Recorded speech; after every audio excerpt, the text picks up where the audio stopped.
Perfect. Hello, everybody, and thank you for joining today. Really excited today to be joined by Natalie. This is going to be a super interesting chat. We're going to be talking all things Revops, all things tech stack. I'll let Natalie introduce herself, and Natalie, it'd be great to say what company you're from, what you're doing, and then we can go straight into it. Well, first of all, Gautam, thanks very much for having me on your podcast today. And thank you for telling me how to pronounce your name, because that sometimes can be tricky. I love that Gotham, like I was Batman. being polite. I should have left it. I normally get called Gautam, is the most common one. Oh, really? Yeah. Great. So for those listeners who haven't met me online, I do love to speak my mind on LinkedIn. My name's Natalie Furness. I'm the founder and Chief Revenue Officer of Revops Automated. Just a little bit about us, because I'm sure we've got lots more to talk about, but we provide both fractional revenue operations as a service, Revops transformation, and also demand generation for B2B businesses. And we're all about helping businesses grow and scale better. Nice. And there's lots of good tech out there, and it can be quite overwhelming. So I imagine your services are quite good. Oh, I hope so. We are sort of realizing that technology is not the silver bullet always. There are great technologies out there, but it really is. It's a combination of the best technologies with the best implementation, the best utilization that really, really counts. Yeah, it's a good point. I think getting straight into it, I think like we see this with our tech. So we're in like deep in AI, and people think, this solution, I'm just going to plug it in and it's just going to deliver me these amazing results. And it's just going to work, and I'll get thousands of meetings, I'll close more revenue. But the reality is, the best tech, you need to onboard in the correct way, you need to configure it, you need to test it. How do you I'm more interested in your organization. So are you positioning the entire RevOps stack? Is it specifically CRMs? Is it deal management? Is it deal flow, marketing?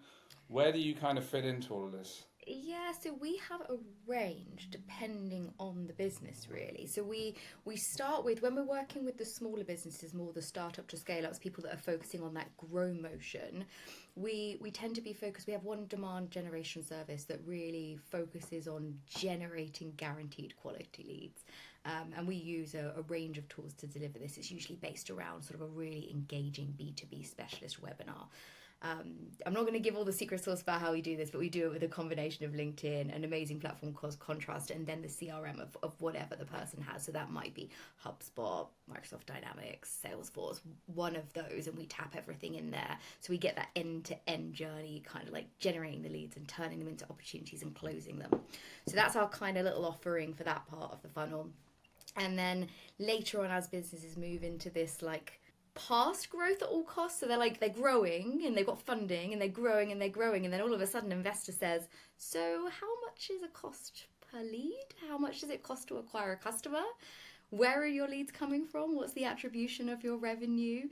And then the head of sales or head of RevOps or marketing goes, we know we're growing, but we don't know why, we don't know how, we don't know what's our best return on investment, and they just don't know what's going on. And that's also when we get involved more with our RevOps transformation. So that's where we take businesses, we do sort of a deep dive into understanding where they are in their revenue operations journey, look for the quick wins, like where can we make differences to accelerate deals to close or increase conversion rates or take more leads to opportunity, how can we help them with that? And then we come up with solutions and start working together as a long-term partnership. The only other way we do tend to work with businesses is when they want to hire maybe their first RevOps person and they maybe don't have the budget for a full-time hire. We might come in and provide fractional services, or when big teams need to expand it bigger, quicker, we can come in and kind of provide those fractional services. Yeah. Nice. I was laughing a bit there because I think that we are going through some of that you described, where we're now at kind of a Series A stage, and so we've gone through like just growing, just like testing the market, trying to acquire customers. We didn't even have a CRM at first. And then we started building our customer base, our marketing funnel. We started closing more deals. And now, as we get into more VC discussions, they're asking about, what's our customer acquisition costs? What's our LTV? What channels are we using for this? How long's your average deals? And these are things that we all know about, but we haven't built the infrastructure. And it's quite stressful to start thinking about how you put that in place. Like, where do you start and at what stage do you start? What would you say? Like, I know you're probably going to say as early as possible. It's a tricky one because, I mean, there's lots of us that talk about when is the right time for Revops. And it's almost like asking when's the right time for leadership, you know, or when's the right time for sales, or when's the right time for marketing. And every profession's going to have their own view of when is the right time. My general thoughts on starting a business, so if you're a founder listening, is start with a RevOps mindset. So just think about, okay, well, if your goal is going to be to raise funds, you need to be thinking about it from an investor's point of view. What is going to make you more competitive and compelling investment than someone you're competing against? And most of the time, these investors are going to be comparing things in terms of growth. Yes, growth is important, and maybe in those early stages, those angels that want to get in those early stages, growth is what matters. But when you start looking a little bit later down the line, moving towards that kind of Series B, they are definitely going to start really critiquing how much it costs to acquire the lead customer versus the lifetime value, and also the cost of servicing the customer. Because it doesn't matter how large your lifetime value of a customer is, if it costs you more to service them than their lifetime value, then you're going to be in negative. It costs you anything to acquire them. So, you just start those three things, start thinking about them from day one. And little things, start date stamping things. Now, this is a really silly thing, but most CRMs, when you get them, will not automatically date stamp when you move someone from stage to stage. If there is one automation that every founder should be putting in, if you've got a CRM like HubSpot or Salesforce or anything with an automation function, date the deal was created will automatically get filled out most of the time. But usually the date that it moved from stage to stage, you will need to stamp it. You need to build that. So little things like that, start building those early. Now, you don't need to build complex algorithms and all these sorts of things to start with. Lead attribution, to start with, try and do some stuff that's kind of first touch attribution. Don't get yourself bogged down with multi-touch attribution when you're just starting out, because you're going to spend more time figuring out how to attribute leads than generating them. So, there's a time and a place for certain things, and that's what, we often work with founders and then chief operating officers, CMOs, CSOs, CCOs, depending on where they are, and we'll tell them what their best next step is based on their stage of business. Yeah, you can. I think that's it. I think start with you can over-engineer 100%. everything. I think we got caught into that trap when we launched. I've had a big enterprise background. Every company I've used has had Salesforce in place with really complex setups. We brought Salesforce into the business day one. We had no customers, no products, and there was just absolutely no need for it. So we tried building that out, and actually what we needed to do was speak to customers and get product feedback and test and validate and gather those conversations. And then we left it too long before we re-implemented the CRM. So then we were like, we're getting 50 demos a month. The business is doing great. Actually, when you start stripping that down a bit, 30 of those demos are not from the right, none of them go on to do anything. They're the wrong ICP. They're all unqualified. So it helps us identify, I guess, the lead source. So you're saying just start with the basics, get the timestamps in, the deal stages in. You mentioned there moving them from timestamps, moving them from deal stage to deal stage. How would you advise a startup to categorize their deal stages? Great question. Like every answer, it depends. I personally specialize in B2B, so I think I wouldn't want to talk about B2C too much, so I'm going to just talk about B2B.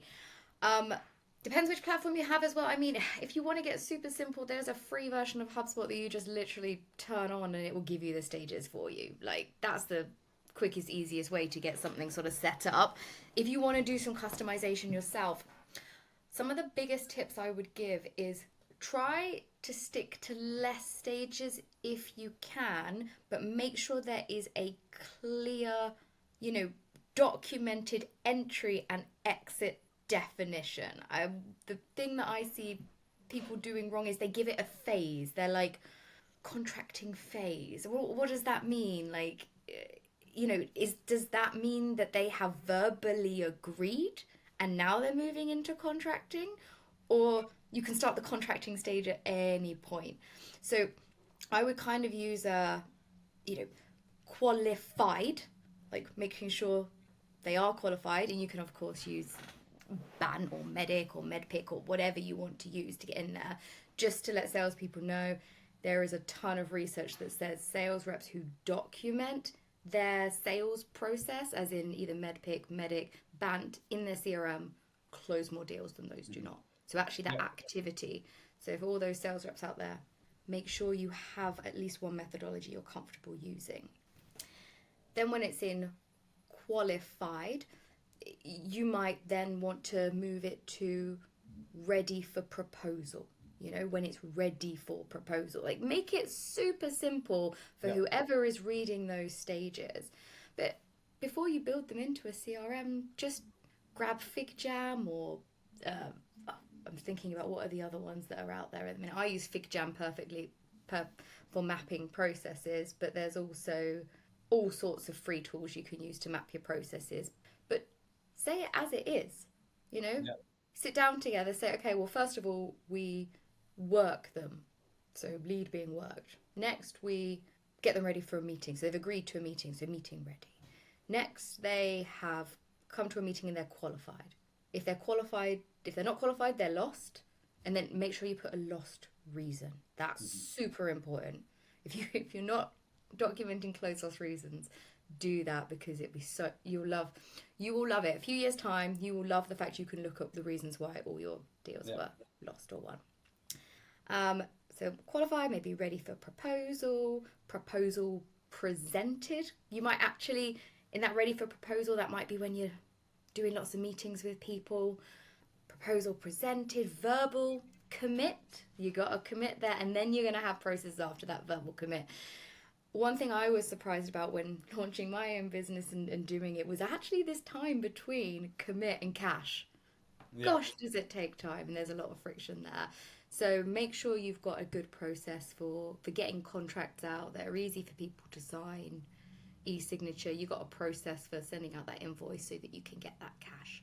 Yeah. So it doesn't need to be so many. Yeah, so just using that, like, logically, just common sense, right? And I think this is, again, another area where people just over-engineer it. They think that they need to think of the most slick, enterprise-ready process where it's just use common sense, make sure there's no ambiguity. The thing is that the more enterprises I work in, the more I realise the enterprises actually often have the simpler stages in the end. It's almost like when you're given the freedom to create whatever you like as a founder or in those early stages, you start creating whatever you like until you suddenly realise there was a reason why there were these 6 to 8 set stages that everybody's been using for many, many years. Yeah. Cool. And that just kind of like changing the topic a bit to like Revops, the Revops role, the sales ops role. I was familiar with it as a sales ops, now everyone's calling it Revops. And now I've seen, like, over the last 10 years, that role has changed dramatically. So it'd be good. I just want to touch you on some of that and then talk about the future of this. I guess for me personally, I just saw it started as like a CRM admin role. And that's like, if you go way back, it was like this role was people looking after CRM, implementing CRM, making sure users are comfortable with it.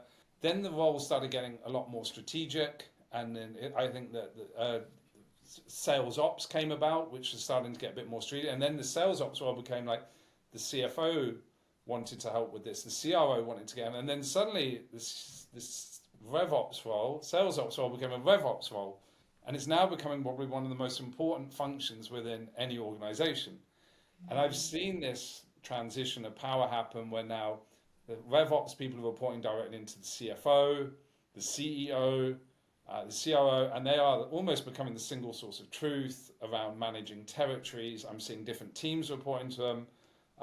You've been part of this industry, this role for a significant period of time. That's my take off it. What's your take on this sales ops, rev ops, and what it is today before we get on to the future? Yeah, I mean, I think you've broken it down lovely, really. believe that Revops has massively transformed, and businesses are starting to see the impact of having someone in revenue operations within their business. We know that businesses that have a revenue operations function are worth significantly more on the stock market. They grow faster, they win more deals. And perhaps historically we saw sort of revenue analysts and people who are CRM managers and those sorts of things. And yes, it has become more strategic. It's all about aligning the people, processes, and data systems across your go-to-market teams. And remember, those go-to-market teams or go-to-market operations include marketing, sales, customer success, but also more recently partnership operations. There's a ton of businesses that are going down the strategic partnership route. I'm seeing a massive uptick in partnerships, and I'm seeing a lot of software that's focused on partnership ops as well, so that's exciting. I think there's a massive difference globally with what revenue operations is. I think people in the US are still a few leaps and bounds ahead of people over maybe in the UK, Europe. There are some hubs that are really advanced, sort of like the Netherlands, Berlin, like those sort of areas are really pushing forwards with things. There are different amounts of awareness of what revenue operations is.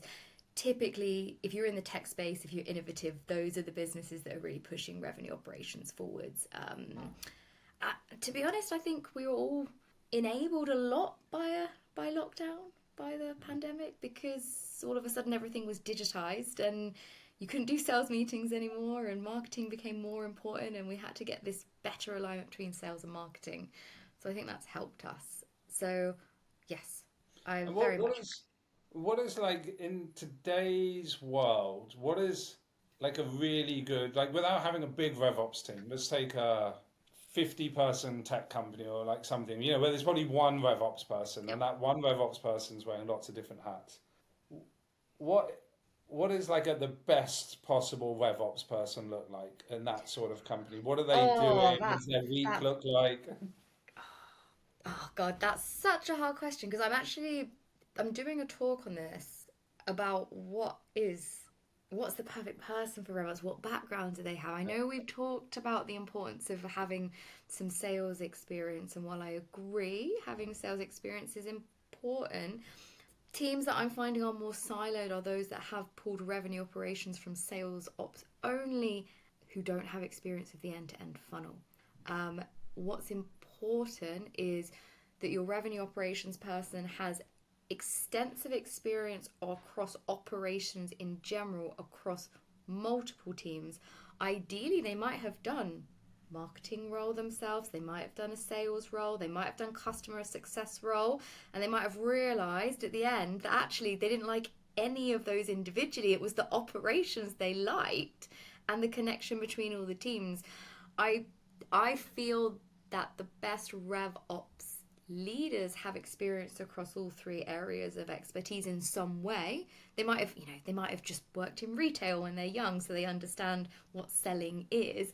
They might have done some social media stuff, so they know what marketing is, and maybe they spent most of their life in customer service or customer success, but they realize that they like figuring out problems. They also need to be exceptionally good with data, and probably even better with project management. Project management, being able to define and analyze a problem, to be able to look at the steps that need to happen to create change, and to be able to report on impact. If they don't have those skills, they will become a firefighter who will just be fixing the problems for marketing, sales, and success, and never really make an impact to your business. Yeah. No, I love it.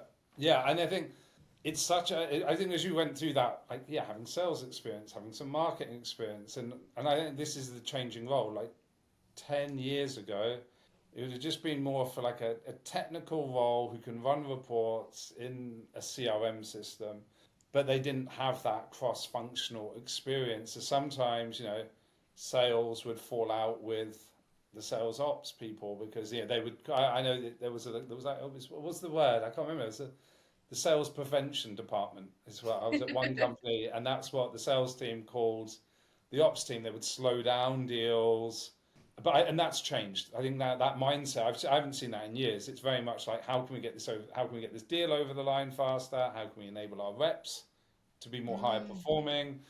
They're part of the business now. I think it was very much not that in the past. I felt sorry for ops in general over the last 5-10 years, because I think they do some really good work. I remember one organization, they would build out the entire strategic account list. They'd do the entire TAM analysis. They'd do this is our P1, P2, P3 accounts. We've done all the firmographics, the growth, the tech stack. So we're assigning every single rep 100 accounts each. These are the high priority accounts. You're going to go after them in a really good way.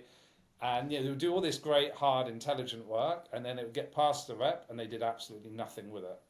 And it would just sit there, and it was just a huge frustration from everyone. Have you seen that? I assume you've seen that at some points in your career. Why does that happen? Is that because the reps aren't buying into it? The reps are lazy? Ops have picked the wrong accounts? Why does that happen? Is that still happening? And then it's going to bring me on to the future with AI, if this is all going to get fixed with AI. When you say it's still happening, do you mean ops still not recognised as much? Not recognise, no. Ops doing lots of... this is my question specifically to territory management. Mm-hmm. Territory management, TAM analysis, named accounts. Mm-hmm. That typically falls onto an operations, a Revops, a sales ops person. Mm.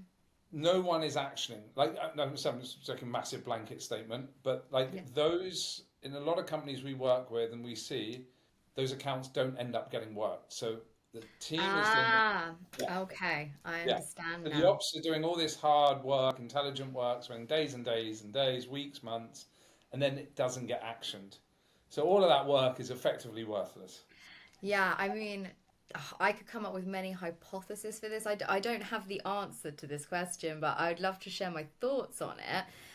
Why do sales reps not work accounts given to them by other people? I mean, do they trust that other person is giving them good accounts? I don't know. Do they think they know better because they've prospected before and actually they want to prospect their own accounts? Maybe.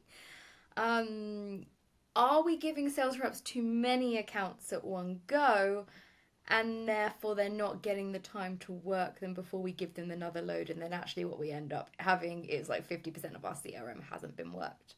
That's also a possible hypothesis. Are the accounts that we're giving sales reps ones they don't actually like? They've tried them, they haven't worked, they've lost trust, but they don't tell anybody that's the reason why. I mean, I feel like these are potentially all valid hypotheses. We'd need to test them, and I think every business would have it differently. But my suggestion to anybody in Revops or working in ops is actively engage your reps in the process of identifying accounts. Because I think sometimes we focus so much on getting reps to do the work, and we get the sales manager to think about what the reps need. And the sales manager's been a rep before, I'm sure, and is great at that, but isn't currently on the ground. Mm-hmm. I'd say a big thing we need to do is actually just engage sales reps in the process. And that's easier said than done because they want to hit their targets. Yeah. But incentivize them to help ops. I've done both. So I've done like 10 years as an AE and then 10 years as a sales leader. I think it's all of the above. You've mentioned all. It was funny. I think you've nailed every single point there. Don't trust what Revops don't trust what ops have given us. Already tried that account. It doesn't work. But I think the main point there was, I think in all those companies, the AEs were not involved in that process. And so what happens is, because they're not involved, it's kind of like, they've just given me 100 accounts, 200 accounts. Yeah, there's too many. There's not enough. Sarah got all the good accounts, Peter got all the good accounts. Everyone starts getting jealous of their accounts, people are land grabbing. But I think involving that discussion at AE rep level is huge. And I think I can say this as an ops person. I've seen ops arrogance. I've seen ops people arrogantly believing that because of their data, they know the formula for the best account. Now, we know that objective data is only part of things. Subjective data does count for things as well. And you will be surprised how well those sales reps know the tool ecosystem. Like they also know it. Like they will know weird places you can get data from that they've probably hidden from everyone else because they don't want anyone else to get hit their target that they want to hit.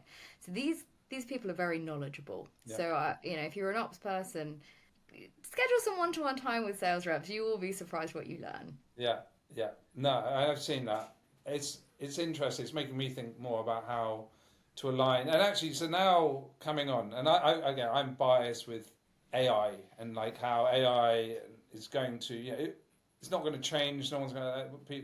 It's not replacing jobs. It's helping people. It's going to automate a lot of the manual work.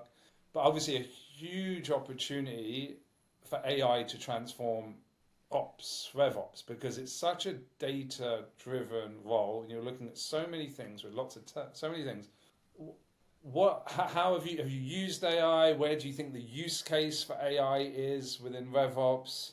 Are you excited about anything? Are you like massively negative about it all?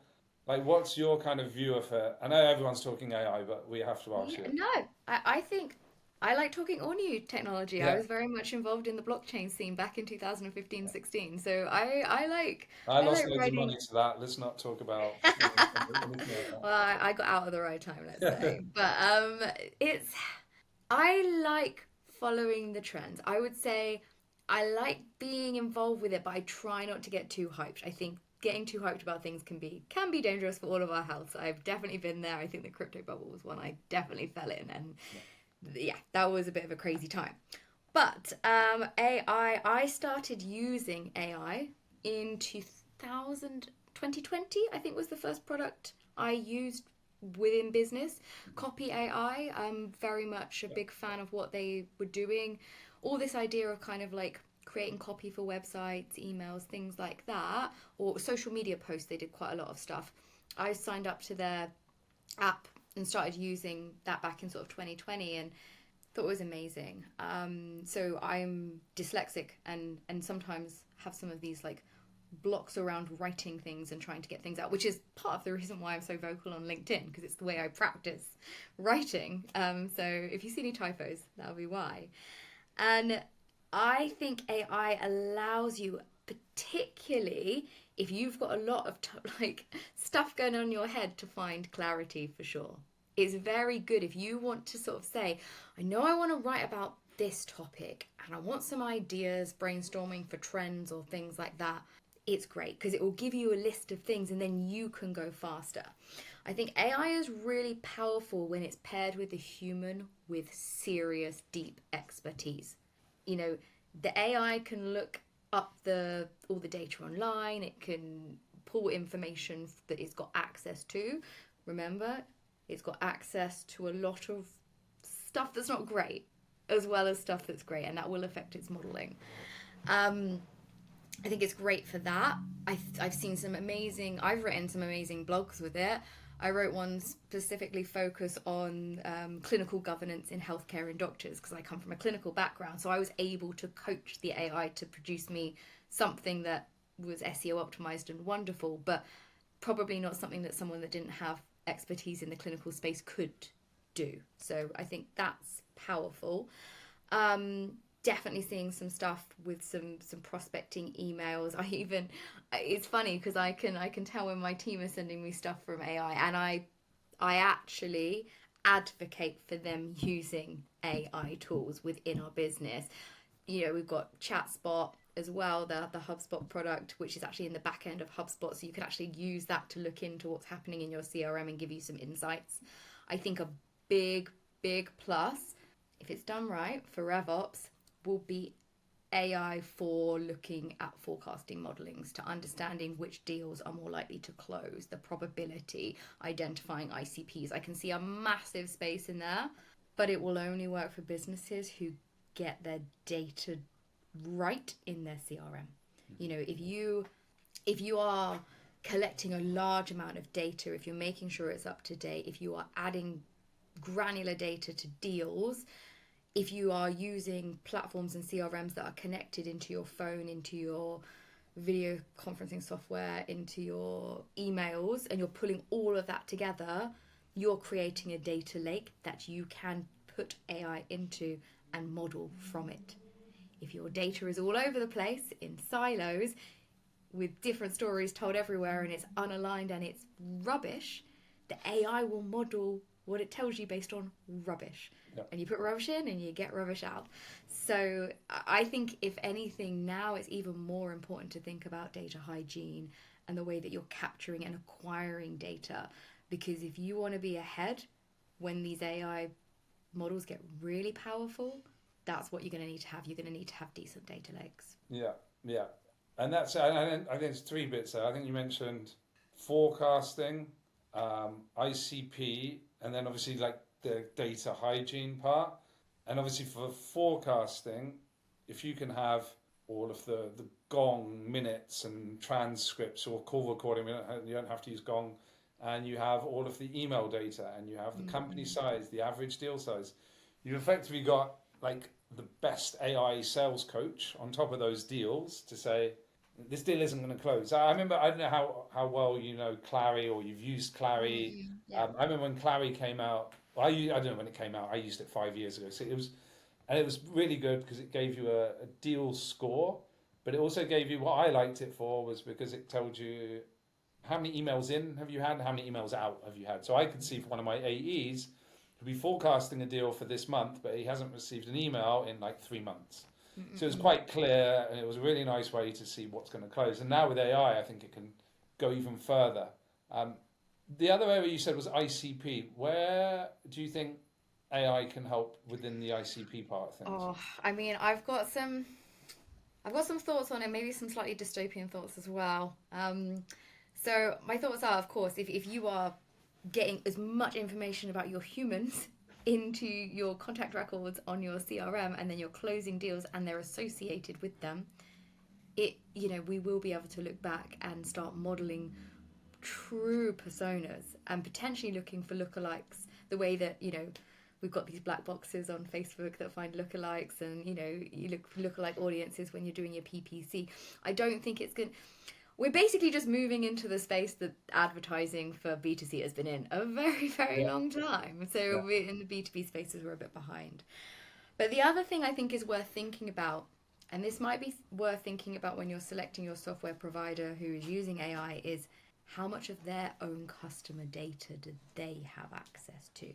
Because if you've got industry leaders who have got market share of a ton of businesses, and technically there might be parts of your CRM that business can look into and model, and you're selling into a specific industry, who's to say that some of these software companies might not be able to advise you on who your ICP is based on your product when you buy that CRM even?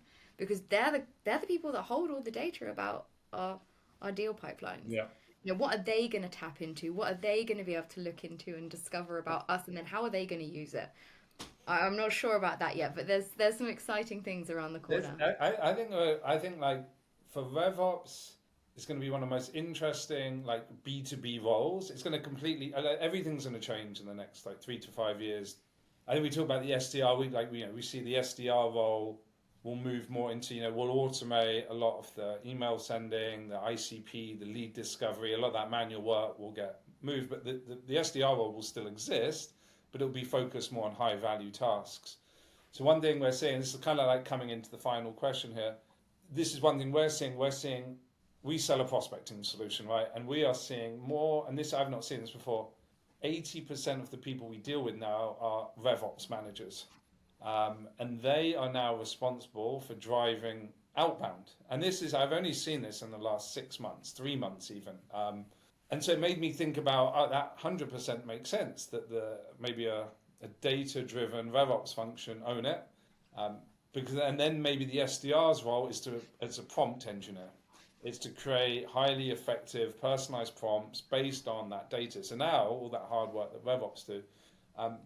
I asked you what the perfect Revops person looks like, but what do you think that Revops role will look like in a few years from now? I won't say 10 years, I'm saying maybe 2 or 3 because of the way AI is moving. I think we're going to see more, and rather than sort of say the role, I think we're going to see more businesses with the team. And I think actually what's going to happen is that those RevOps leaders of today, those RevOps managers who have got this end-to-end experience, they're going to be moving up into leadership roles, revenue operations directors or head of revenue operations. And I'm starting to see more of those roles come out now. And then under them, they're going to have a team of expert operations people. Now, I'm seeing it split up in two different ways at the minute.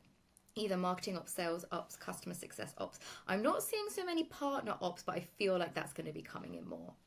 Or some other people have, a RevOps manager who's focused on managing the platforms, a RevOps analyst who's focused on the data side of things, and then maybe a RevOps engineer who's more the technical integrations person. Definitely seeing data governance moving more into RevOps, technology stack management, at least for the go-to-market. I'm starting to see signs of this transformation as well, of RevOps moving into this idea of business ops. I'm seeing, we used to have go-to-market ops, now RevOps, I'm seeing business ops. So will this RevOps potentially transform into managing the whole end-to-end stack? Because finance matters, the contracting matters, we're getting far more involved with CPQ now. Like, that's such a massive thing, contracting, billing, basically all the places where there's friction in generating revenue. So I'm seeing that RevOps role expand to all of the operations, from awareness to generating revenue, involving legal, commercial, accounts, to even delivery. We're starting to move into roles. We recently did a transformation for an electronic charge company, and we've integrated the system. Well, we're integrating the systems that schedule engineers, because they have to do site checks as part of that commercial journey. It stops revenue if they don't. So then we're getting involved with actually the scheduling of the engineers and all that side of things, and integrating teams, and there's so many bits and bobs. So I think RevOps will become more of a business-wide role rather than just marketing, sales, success. I'd love to. It's something we're doing. And I'd love to see you do it as well at some point. I'm not giving you work, but there's this. What does a future sales team look like in 3 to 5 years? It'd be great from your insight, maybe writing a blog or a LinkedIn post or something on that. Like, in 5 years, I can see AI is going to automate these things. The governance is going to come in. The CPQ is going to come in. So this will be the role of RevOps in 5 years. And then we can have another podcast in 5 years' time. And then we can see how accurate you are. Yeah, go for it. Like, I'm more than happy to help create valuable content for the community. I think we do need to keep creating great content, and thank you so much for putting this sort of podcast together. I think it's super valuable for the whole world. Amazing, for the whole world. Natalie, thank you so much. That was really good. I appreciate the time. All things from setting up sales ops and RevOps, and what that role looks like, what the future looks like, your opinion of it. Some really valuable content in here. So thank you so much for spending the time with me today. No, it's been my pleasure. Perfect.